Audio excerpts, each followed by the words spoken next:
रिम्पी भट्ट है और उत्तराखंड रुद्रप्रयाग डिस्ट्रिक्ट ऊखीमठ की रहने वाली हूँ और पिछले 4 साल से इस अभियान की विद्यार्थी हूँ। सीख रही हूँ इस खूबसूरत से अभियान को अपनी ग्रेट अपलाइनों के सानिध्य में।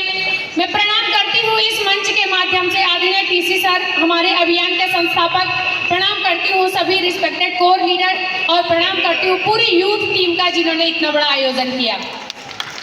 मेरी इस अभियान में पिछले 4 साल पहले शुरुआत हुई थी। मेरी किसी पड़ोसी के माध्यम से मुझे ये अभियान मिला था।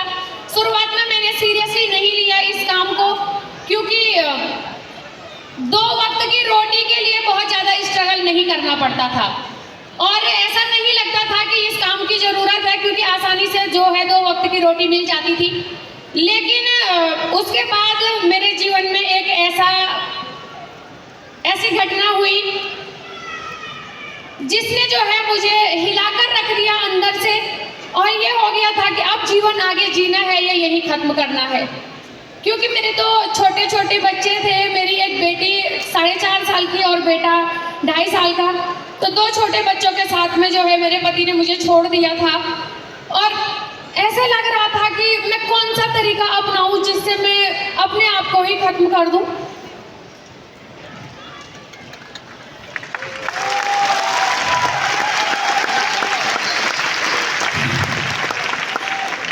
बहुत बार मैंने कई कोशिशें की आत्महत्या करने की, लेकिन जो मेरे 2 छोटे बच्चे थे उनका चेहरा देख के मैं ये कदम नहीं उठा सकती थी।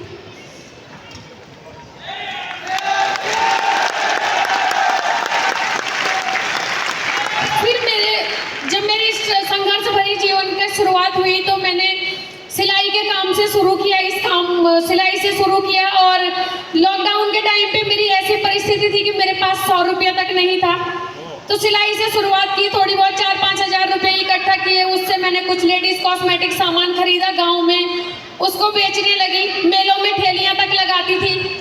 लेकिन उसी बीच मेरे जीवन की सफल मार्गदर्शक मेरी अपलाइन सुषमा बिष्ट दीदी मेरे जीवन में आई और उन्होंने मुझे इस अभियान का विजन क्लियर करवाया।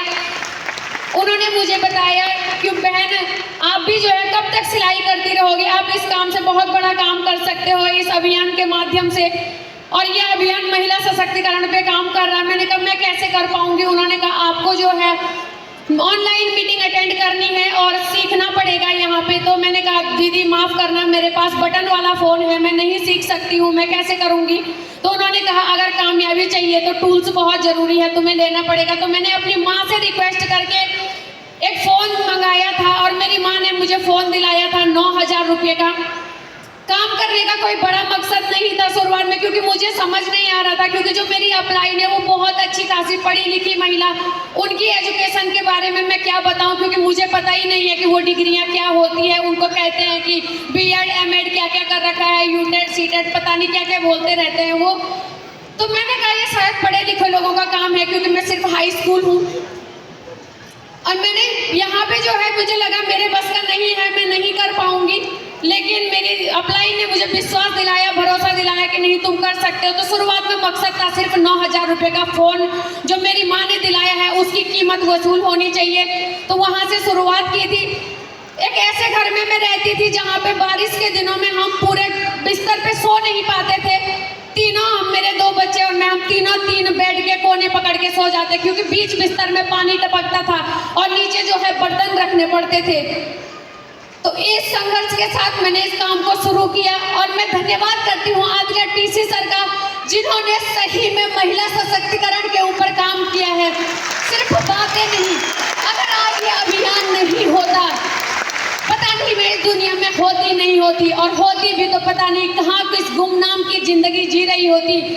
तो एक ऐसी जगह से आने के बाद जो है मुझे यहाँ पर आज इस लेवल पे स्टार पर्ल के लेवल पे हूँ। और पहली बार जब मैं नेक्स्ट जनरेशन के प्रोग्राम में आई थी, मैं उस कोने में एक जगह पे बैठी थी, मैंने यहाँ पे लोगों को सुना और मैंने कहा रिम्पी अभी तुम्हारी भी उम्र है, तुम कर सकते हो। और एक दिन जो है अंडर 30 के रूप में यहाँ पे आना है इस मंच पे।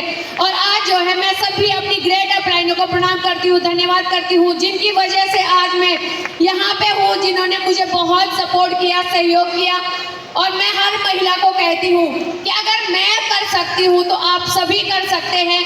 क्योंकि RCM अभियान हर किसी के लिए, ये हमें विरासत में नहीं मिला है, ये हमें जन जन तक पहुंचाना है। और मैं बोलती हूँ अगर आप जन जन तक पहुंचाने में कामयाब हुए तो यहाँ पे कोई महिला जो है स्ट्रगल करने के बाद आत्महत्या करने के बारे में नहीं सोच सकती है, हर किसी को राह मिल सकती है।